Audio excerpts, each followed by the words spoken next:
Ofcom is a strange and amorphous organisation that began in 2003 under the Communications Act, merging several different regulatory bodies, including the Broadcasting Standards Commission, the Office of Telecommunications, and is part of a broader government initiative to streamline regulation across UK's rapidly converging communications sectors.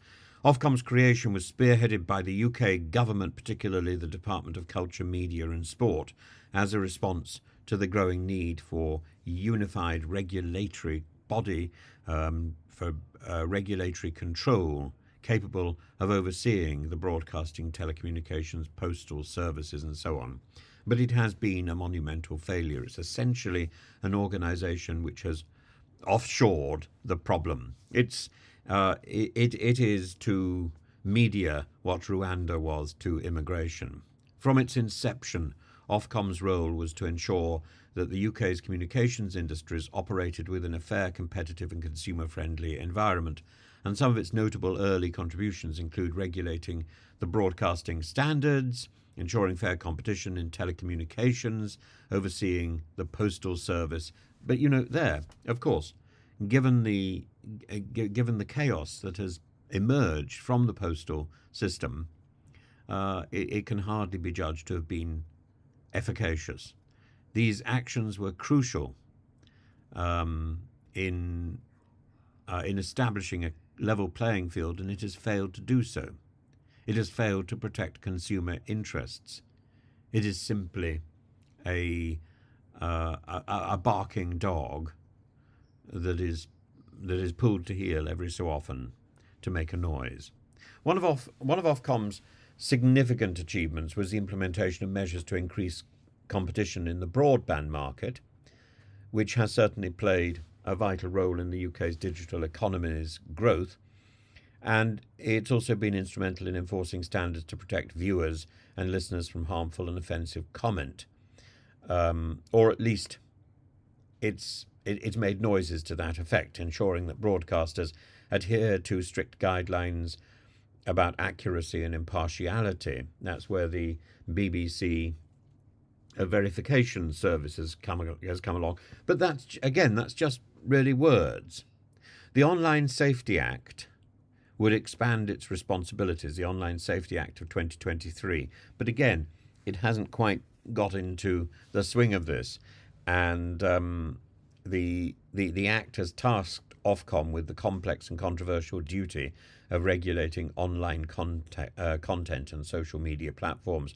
And the objective is to protect users from illegal speech, from harmful content. But this move has sparked considerable debate because the scope of this control is beyond a simple sort of bureaucratic rubber stamping organisation. It's also supposed to sort out reality TV, but I can tell you from personal experience, it doesn't do that either. It simply tells you that is not its responsibility. Go and talk to somebody else, and you go back to the digital culture, media and sport, and they say, "Oh, it's Ofcom," and it's just going round and round in a circle until somebody gets tired. It's simply wordplay. The expansion of Ofcom is dangerously broad, and it risks making what was a good organisation, the Broadcasting Standards, into a tool of censorship rather than a protector of free speech. There's an article today in the Spectator which goes so far as to suggest that Ofcom is on the path to becoming the Ministry of Truth, a reference to the Orwellian state control over information, the Ministry of Truth located, according to David Starkey, in Russell Square, rather than Langham Place. The controversy surrounding Ofcom's expanded role is not without merit. The Spectator article highlights several concerns about the potential for abuse of these new powers. For example, the Online Safety Act encourages platforms to remove illegal content preemptively, which could lead to over-censorship. I know from the comments which I received under these videos that people moan that I am removing their comments. I've actually only removed I think I've only removed one person, and I've removed comments very, very rarely. And I removed that one person because she was attacking somebody else, not because she was saying things I disagreed with. And I gave fair warning. We have to make sure that lawful speech is not stifled because of a fear of sanctions. And lawful speech is about accepting things which you don't like. Now, I can object to something, I can rant and rave about something, but I shouldn't get rid of something unless it crosses a particular red line. I think one red line is being unkind to other people and hiding behind some sort of identity which may not be real. The Spectator article points to Ofcom's handling of past regulatory responsibilities, namely its perceived bias in dealing with news outlets like GB News, as evidence that the organisation may struggle to remain impartial in its new role. The suspension of an online safety supervision director due to alleged biases also casts doubt on Ofcom's ability to manage this expanded remit objectively. I think it isn't set up.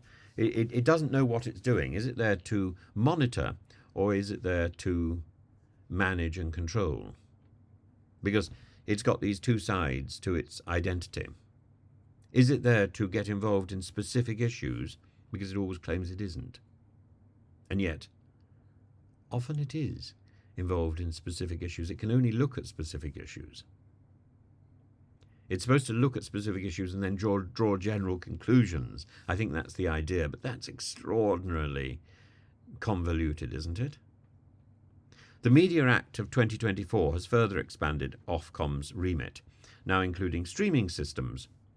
And this act aims to bring platforms like Netflix and Amazon Prime under similar regulatory scrutiny as traditional broadcasters. And while this might seem like a logical expansion of Ofcom's duty, it also introduces new challenges, because the regulatory framework designed for traditional media may not be easily applicable to digital platforms, which operate on a fundamentally different model and are international.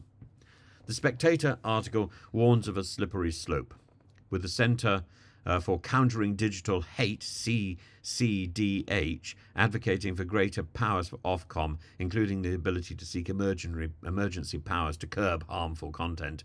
And this risks state overreach. That's the most pressing concern, that the state starts to look incompetent, ineffective, because it's gone too far and trying to control things that are beyond its control. This leads to an environment where the government, through Ofcom, has unprecedented control over what can be said or shared online, or simply fails. Tyranny or absurdity. And with a VPN, one can simply ignore all this banter. This is rhetoric and rubbish. And Ofcom's evolution from a regulator of broadcasting and telecommunications to a body with the potential to control vast swathes of online speech marks a significant shift in its role, and the sort of thin end of the wedge, where its original mandate was to protect consumers and ensure fair competition. Its expanded remit raises questions about the balance between regulation and freedom of expression, between general points of observation and specific threats to freedom. As a Spectator article suggests, we must be careful in the process of empowering an organisation, a state-backed body with such extensive powers over speech, whether we couch these in terms of the public's best interests, or whether we openly admit that this is leading us down a path towards censorship and authoritarianism.